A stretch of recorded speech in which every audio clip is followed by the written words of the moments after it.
Yes, ndabasuhuje cyane mbifuriza kugira amahoro ya Kristo ndetse n'imigisha y'Imana.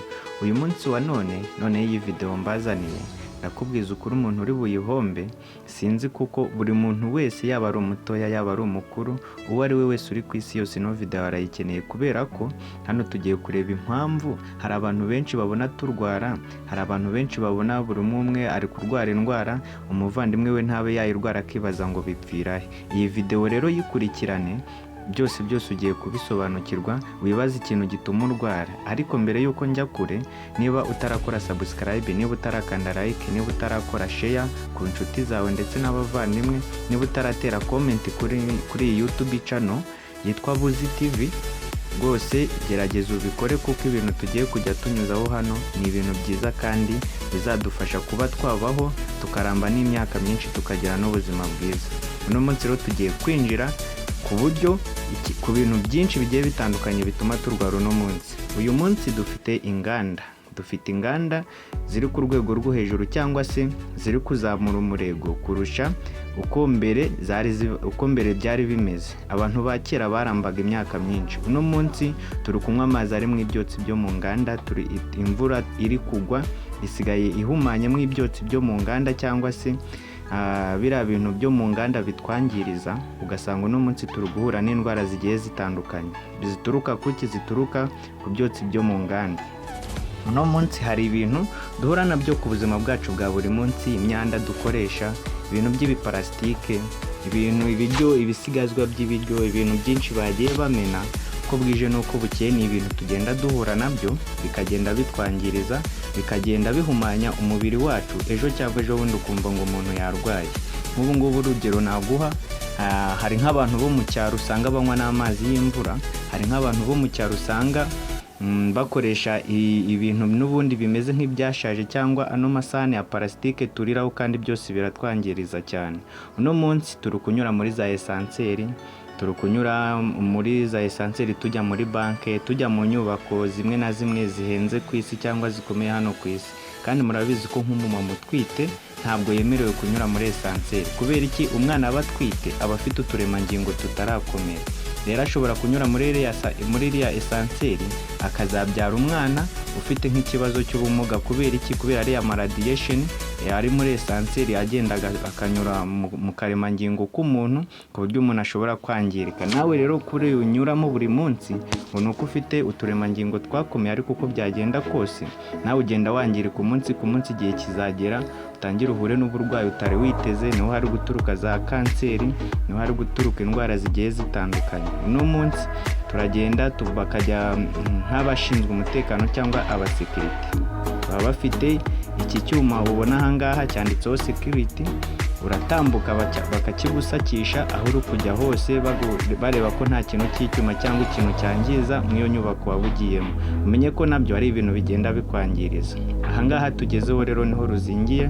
Uno munsi usanga abantu benshi ku buzima bwacu bwa buri munsi nta muntu n'umwe udakoresha ibikoresho by'ikoranabuhanga, nta muntu udahura n'iminara, nta muntu n'umwe udafite telefoni cyangwa udakoresha nka mashini, nta muntu n'umwe utari ku bintu by'ikoranabuhanga. Kandi ni nabyo terambere turimo, kuko ibi ni ibintu turi kureba byatuma urwara kandi nta hantu wabihungira. Rero niba ureba uyu ni umujyi kandi urareba uburyo amakuru y'ikoranabuhanga agenda ahererekana. Ibaze nawe uri muri uyu mujyi, ese ubuzima bwawe buzaba bubayeho gute?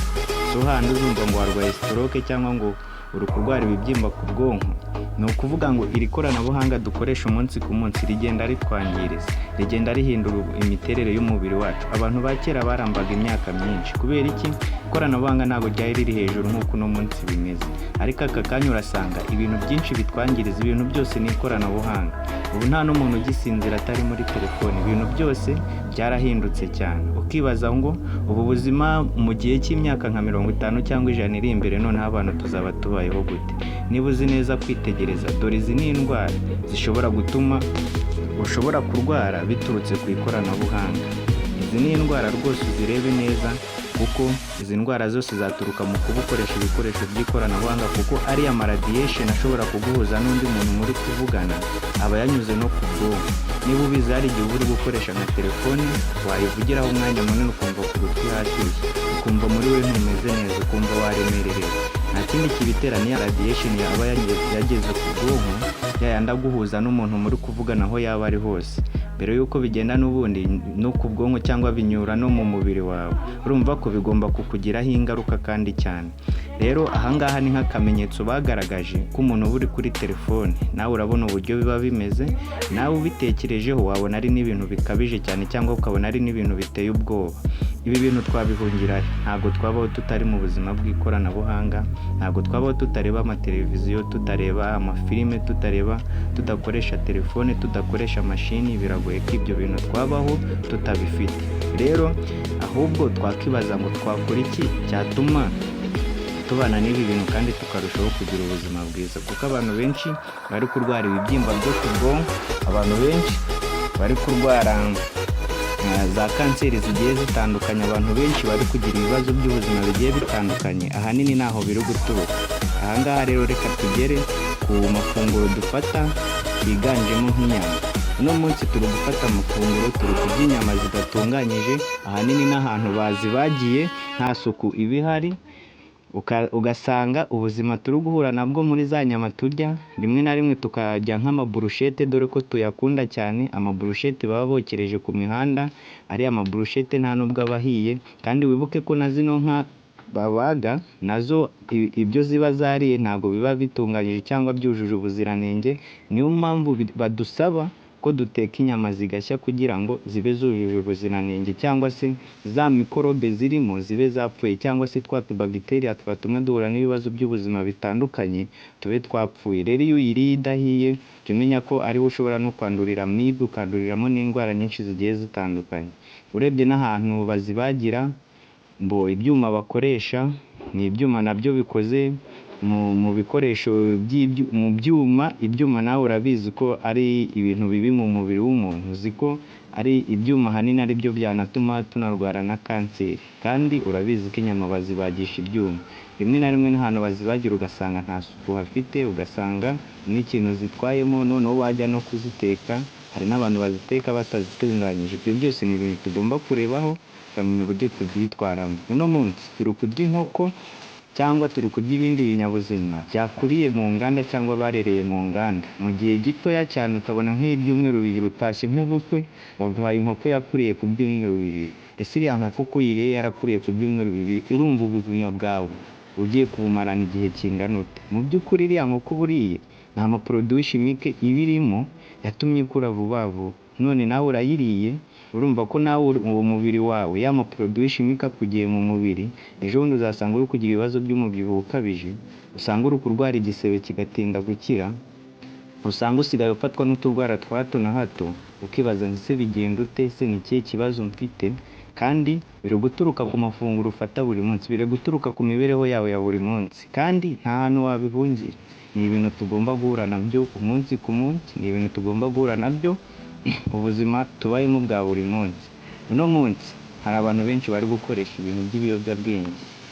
Mu kiganiro nakoze, wenda mwaza kureba kuri ino channel mukareba, hari ikindi kiganiro nakoze aho navuze ku nzoga, ariko uno munsi reka ngaruke ku itabi.